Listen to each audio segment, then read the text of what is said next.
Normally on this channel, I look at how original music functions in movies. Today, I want to look at how some pre-existing music functions in movies, specifically the music of Franz Schubert used to represent villains. This seems oddly specific, but I found at least 3 instances where Schubert's music is used in films while complex villains are present on screen. Coincidence? I think not! But for real, as the saying goes, once is by chance, twice is a coincidence, 3 times is a pattern, or something like that. And to be fair, there is a 4th example that might fit this category as well. I've just never seen the movie. But apparently Schubert's Unfinished Symphony is used in Minority Report, and the context of the scene at least suggests villainy. But today I want to talk about Schubert's music in 3 movies that were actually all released in the 2010s. These are Sherlock Holmes, A Game of Shadows, The Avengers, the very first one, and Ex Machina. But first, a little about classical music in films and Franz Schubert. Classical music is often used in films because it's cheaper. The disadvantage of using it is it carries previous associations. The advantage of using it is it carries previous associations. The same advantage-disadvantage could be said of pop songs. This is really the case for any pre-existing music in film. Of course, the main problem with previous musical associations is that they can vary greatly depending on who is watching. This leaves less control over emotional impact than an original score that develops within the film. Oftentimes, when classical music occurs in films, it is used diegetically. Diegetic music is music that is happening inside the world of the movie. This means that the characters can hear it. Most scoring is non-diegetic, because only the audience can hear it, and it is used to enhance whatever mood a scene is trying to convey. I would venture to say in most instances, diegetic music is a pre-existing piece, whether it be classical or popular, to make the fact that characters can hear it more believable. All 3 of Schubert's pieces in these films are used diegetically. Before we dive into the examples, though, who is Franz Schubert? You may have heard of him. He was an Austrian composer living between 1797 and 1828. He was a contemporary of Ludwig van Beethoven, both of whom were living during the transition between the classical and romantic eras in Western music history. If you do the math on those dates, you'll find that Schubert died at the ripe old age of 31. Some say from syphilis, some say from mercury poisoning used to treat his syphilis. Fun times. Anyways, in his short 31 years, Schubert managed to write 600 secular works, including 9 symphonies. One was incomplete, but still, that's impressive. And a lot of piano works, chamber works, and Lieder, or German songs. He also wrote a bunch of music for the church. As a transitional composer, his music falls somewhere between Mozart and Brahms stylistically. He's certainly not as bombastic as Beethoven, but you do get some of that capital R romantic charm in his works. The 3 examples I want to look at all relate to complex villains, as mentioned earlier. We have Moriarty, the longtime antagonist to Sherlock Holmes. Moriarty definitely does bad things, but his on-again, off-again relationship with Holmes is certainly complicated. The 2 have a mutual respect in seeing each other as geniuses, and don't seem to particularly want to kill each other because then they'd be bored. That doesn't stop Moriarty from killing other people, though. Then you have Loki, who is very complex. Sometimes he's actually one of the good guys, although in the first Avengers movie, he does fall more snugly into the villain category. Still, he is a complex character, and as a younger sibling myself, I can't help but empathize a bit with his story. Then we have a very complicated character, or characters, really. Ex Machina is a very strange movie, and I'm about to spoil it, so skip ahead if you haven't seen it. But basically, there are 2 villains. The most obvious one is Nathan, who is keeping the AIs captive in his home and having his way with them. Then there is Ava, the more complex of the villains in this instant. Is she really a villain is up for debate. She does murder Nathan, although it could be argued it was in self-defense. However, her leaving Caleb to die with no chance of escape is pretty villainous, when all he ever wanted to do was help her.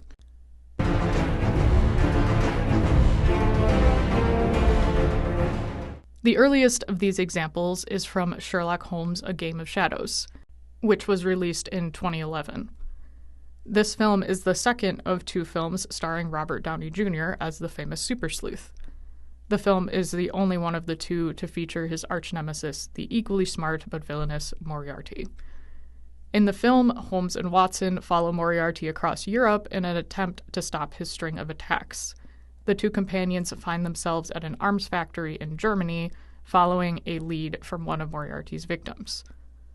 Holmes is captured, and Schubert's Lied, or German art song, Die Forelle, plays in the scene where Moriarty is talking to Holmes, and Watson is trying to rescue his friend.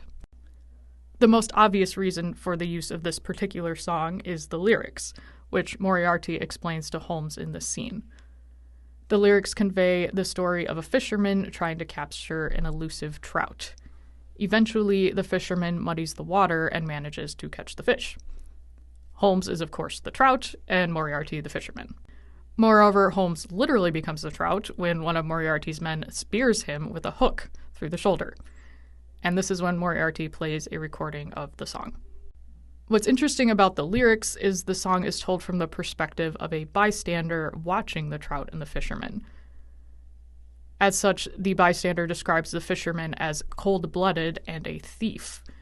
After the fisherman muddies the water and successfully catches the fish, the song ends with the bystander saying, "And I, my blood boiling, looked on at the cheated creature."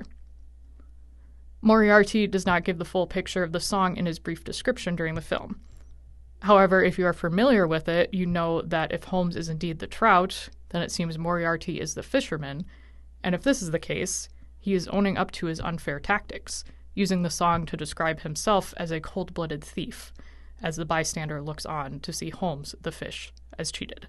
In addition to the lyrics, what's interesting about using this song over another one with a similar subject matter is how it sounds. Schubert created some great dramatic irony with the musical writing, in direct contrast to the lyrics. It opens with a cheerful rolling piano prelude in the happy key of D-flat major. This is fitting for the first verse, but since Schubert chose a modified strophic form, the same happy attitude continues into the second verse. The music for the third verse changes to better represent the catching of the fish, hence the modified strophic form, with a slightly menacing shift at the start of the verse.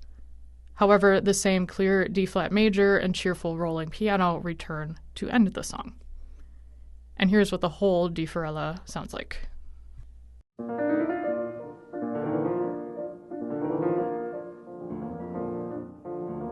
In einem Bächlein hell, da schoss sie froh ein, die launische Forelle vorüber wie ein Pfeil. Ich stand an dem Gestade und sah ihm süßer Ruh des muntern Fischleins Bade im klaren Bächlein zu, des muntern Fischleins Bade im klaren Bächlein zu.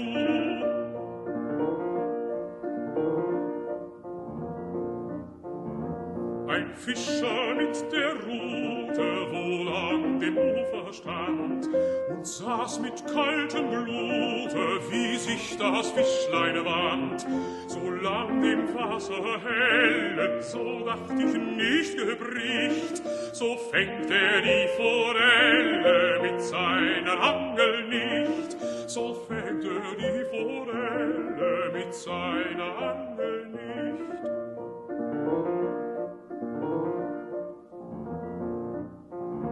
Doch endlich ward dem Diebe die Zeit zu lang. Er macht das Bächlein tückisch trübe, und ehe ich es gedacht, so zuckte seine Ruten. Das Fischlein zappelt dran, und ich mit regem Blute sah die Betrogene an, und ich mit regem Blute sah die Betrogene an.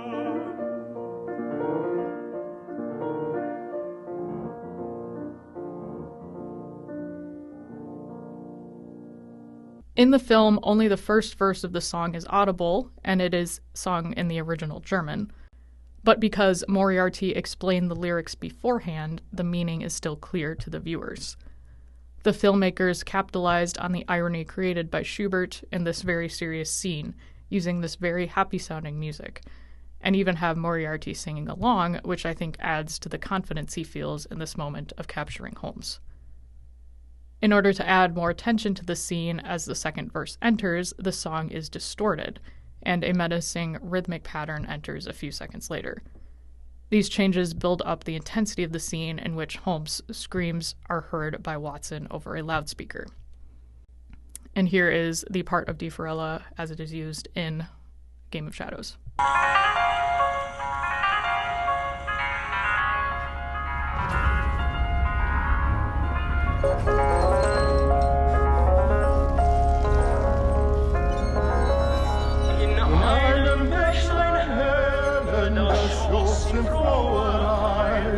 Die launische Forelle vorüber wie Unfeil. Es stand an dem Gestade und sah in süßer Ruhe. Das Muttenfischlein war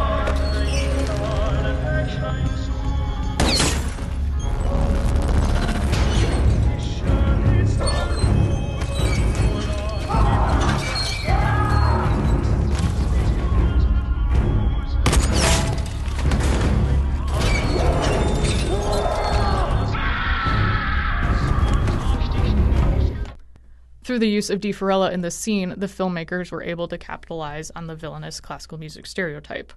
They play it up with Moriarty even singing the piece, and use it to highlight the capture of Holmes in Moriarty's hypothetical net, and also create dramatic irony with the happy sound of the music.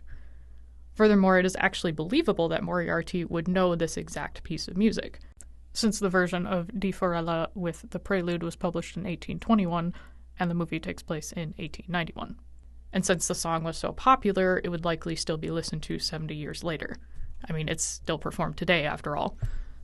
All in all, it seems like a great choice for the scene.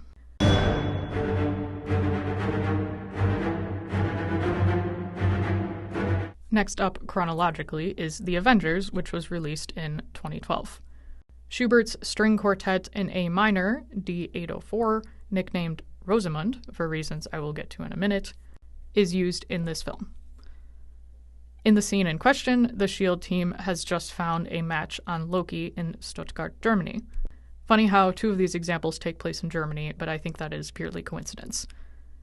The music begins with the transition from the S.H.I.E.L.D. airship to a fancy hall in Stuttgart that shows a group of upper-class people in fancy dress enjoying a party. A shot of a string quartet playing in the corner of the room shows the music is also diegetic in this scene. Schubert's A minor quartet, although technically an absolute piece of music, contains a number of extra musical associations related to the composer's life at the time of writing, including the use of melodies from some of his other works. The quartet was written in 1824, shortly after Schubert received his diagnosis of syphilis. It is said that Schubert found solace from his diagnosis in his composition. As such, the quartet draws associations from a few pieces by Schubert that relate to the loss of innocence, potentially referring to the composer's own loss of his innocent youth with his diagnosis. He would have only been 27 at this time. However, unlike with Di Fiorella in A Game of Shadows, any associations to the specific quartet are entirely reliant on prior knowledge of the viewer, as no one stops to explain them. I'll explain them briefly here, though. One musical reference is from Schubert's Lied Die Götter Griechenlands, which is based on the German poet Friedrich Schiller's poem about disenchantment with the world. The haunting opening of this Lied is quoted in the third movement of the quartet, which is not used in the movie. The movie only uses part of the first movement, so you would need a lot of prior knowledge to know about it. There is some speculation among scholars that the restless writing at the opening of the quartet, which is used in the movie, could be related to Schubert's more famous Lied Gretchen am Spinnrade, which is about the loss of Gretchen's innocence in the Faust legend. The final quote comes from Schubert's failed opera Rosamund, from which the quartet gets its name. This quote comes in the second movement and is therefore also not used in the film. The amount of prior knowledge needed to know the loss of innocence theme suggests that probably wasn't the reason the piece was used. Also, the loss of innocence does not seem a major theme in this scene, unless one considers Hawkeye being controlled by Loki as a loss of innocence. Still, the sound of the quartet, rather than the historical context, seems a better reason for why it was used here. For starters, the aforementioned restless movement that opens the quartet is found at the beginning of the scene, giving an uneasiness to what otherwise seems like a normal party. The piece is also in A minor, which adds to that idea, since it does not fit the otherwise happy-looking atmosphere.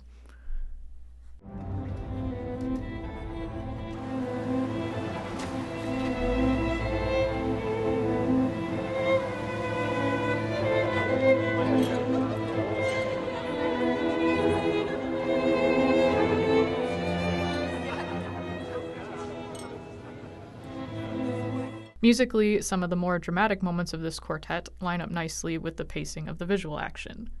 The first of these obvious lineups of music with action occurs when the quartet shifts back to A minor with a forte chord on the tonic, as we see the first shot of Loki. Another clear parallel happens where a very conventional progression of 1-6-4 to 5 happens on the accented beats 1 and 3. On the first beat, Loki hits a man with his staff, and on the third beat, the man hits the floor. In the industry, this sort of comic lining up of music and action is called Mickey Mousing.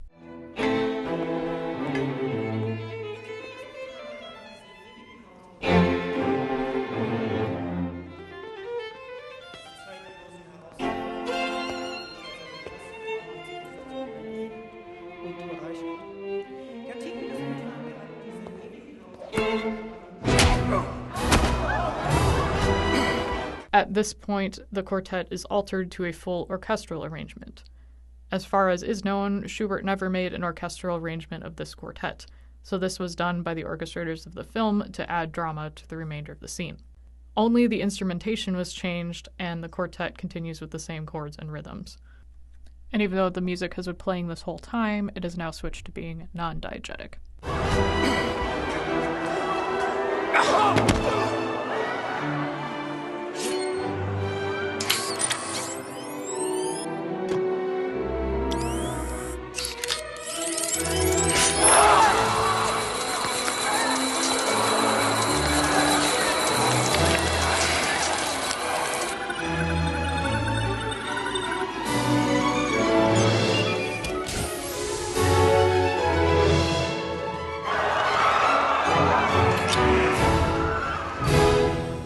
So why this quartet?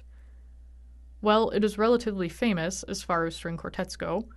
It also has a level of menace to it, while fitting diegetically into the party with the visible string quartet. The filmmakers were also able to align some important visuals.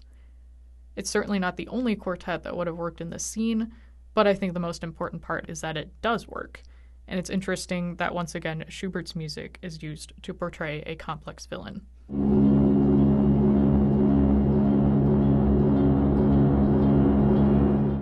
The most subtle and complicated use of Schubert's music out of these three examples is in Ex Machina, a film that was released in 2014. As this movie is less well known than the previous two, I'll give a brief synopsis. The film follows Caleb, an employee of a big tech company, who wins a contest where he gets to visit the home of the reclusive CEO, Nathan. The home is very high-tech, needing an electronic card to get into most of the rooms, and Caleb is only given access to some of the house. Nathan reveals to Caleb shortly after he arrives that he's been working on an AI project and has successfully created a robot with female features named Ava. Caleb is instructed to test the communication and intelligence of Ava while Nathan observes. As time progresses in the solitary home, Caleb discovers that Ava is not the first AI created by Nathan, and that, in fact, his non-English-speaking servant, Kyoko, is also an AI. Caleb, who has developed feelings for Ava despite knowing she is a robot, generates a plan to help her escape Nathan's clutches. Throughout the film, we are led to believe Nathan is the villain for creating intelligent life forms and then forcing them into servitude for himself. While his actions are villainous, another villain emerges at the end of the film, Ava. After Caleb's efforts to help free her, she murders Nathan and then leaves Caleb trapped behind bulletproof and soundproof glass with no access to the electrical mainframe to open the door. Caleb calls after her, and she can't hear him due to the glass, but she does look his way and still decides to leave him there. Perhaps she thinks anyone that knows she's actually a robot would be a threat to her, as she sets off to start a new life in the real world. Or the scene represents her true nature as an AI that has no real capacity for human emotions. Interestingly, Schubert's music is used in relation to both Nathan and Ava. Both times diegetically, and both times it's the same piece, which is Schubert's Piano Sonata in B-flat major, D960. The first time the sonata plays is when Caleb first enters Nathan's home. At this point, no villain has been established, although Caleb meets Nathan directly after, and his violent tendencies begin to emerge. The second time the sonata plays is when Ava enters the same living room from the opposite direction to leave the house. At this point, Ava has been labeled a villain for leaving Caleb to die, despite having killed the initial villain, Nathan. Because of her variety of actions, she is a very complex villain in that sense. Whereas she did bring justice for herself and the other AIs in the death of Nathan, she left Caleb behind with no regard for his past actions to help her. And I mean, as much of an a-hole as Nathan was, murder is wrong, and he did technically give Ava life, so I guess killing him is still at least kind of villainous. But it really depends on how you want to look at it, and I'm not going to get any further into that right now. The question I want to look at is, why Schubert? Schubert's Piano Sonata in B-flat was written the same year he died, in 1828. Although it is one of his most played sonatas, it has no programmatic associations, unlike the first two examples. This makes it harder to draw possible extra-musical associations within the context of writing the piece. The fact it's famous is possibly why it was chosen over one of Schubert's other sonatas. The piece also seems to set the mood, at least in the first scene. It's written in B-flat major and opens with a gentle, straightforward melody. Although the original has these sort of menacing moments of lower piano notes interspersed between the gentle melody, that part isn't in the movie for whatever reason, because it could add a little foreboding. But maybe the filmmakers didn't want a sense of foreboding in this very early scene. Here's what the opening of the original sonata sounds like.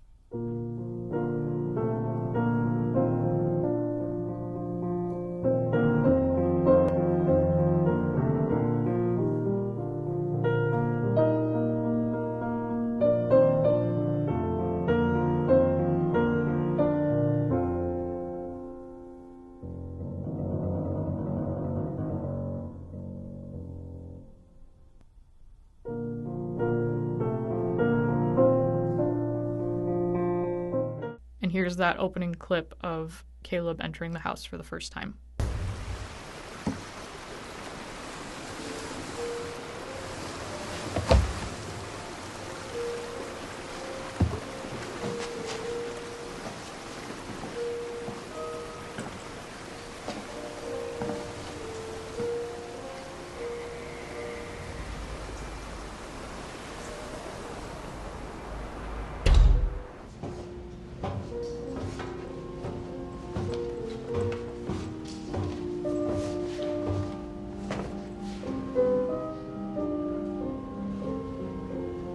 Hello?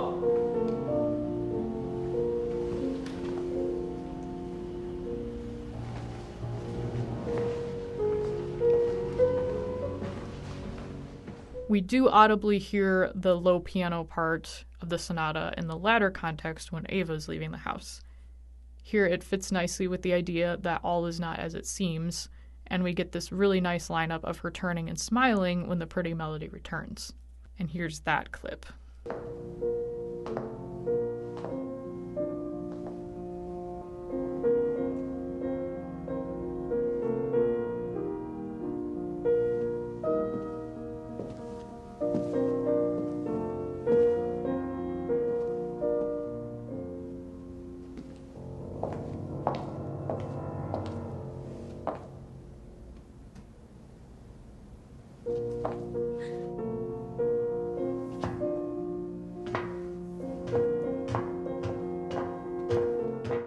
The music is also really effective here in how starkly it contrasts the original scoring before the visual transition.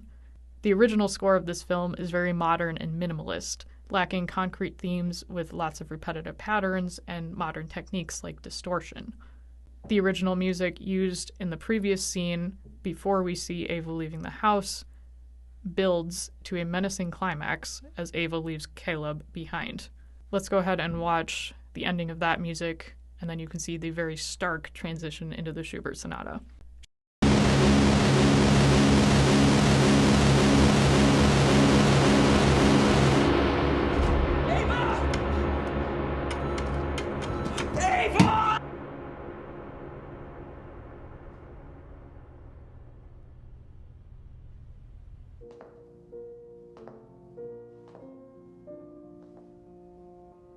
Schubert's music in both of these scenes is also very effective in how it is cut off in the middle of a phrase.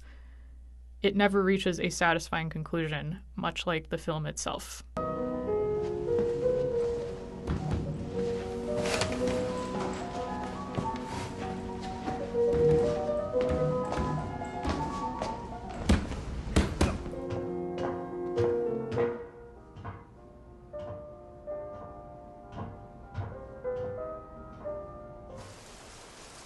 The use of a piano sonata rather than another genre is also telling in this film.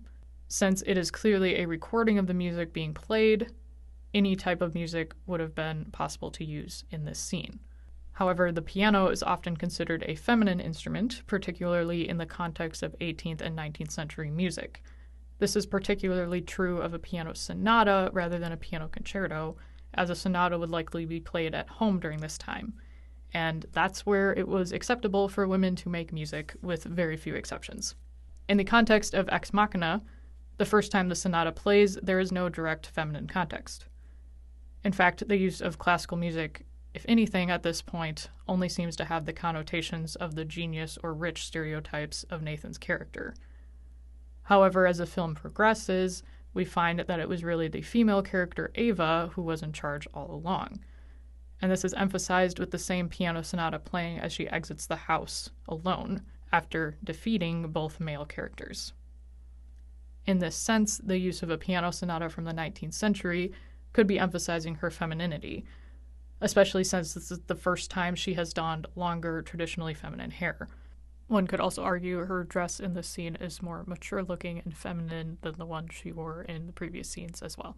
So for all of those above reasons, I think the Schubert Sonata here is really effective in Ex Machina.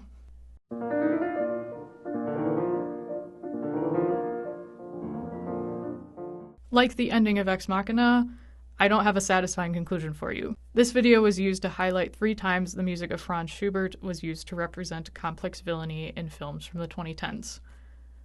For the most part, it seems each individual piece seemed to fit into broader context of each film. There isn't necessarily a clear through line as to why particularly Schubert over another classical composer happened to be used in these instances. Do you have any ideas for why specifically Schubert's music was used in these contexts? Do you see more of a through line between the films? Or even though there's 3 examples here, do you think it was maybe still a coincidence? Let me know in the comments. And if you like this type of video, I have many more examples of classical music used in movies that I could talk about in the future. So let me know if you appreciate this format, and I'll intersperse it with videos on original music and media. All that being said, please like this video if you liked it, and click subscribe for future videos. Thank you all so much for watching.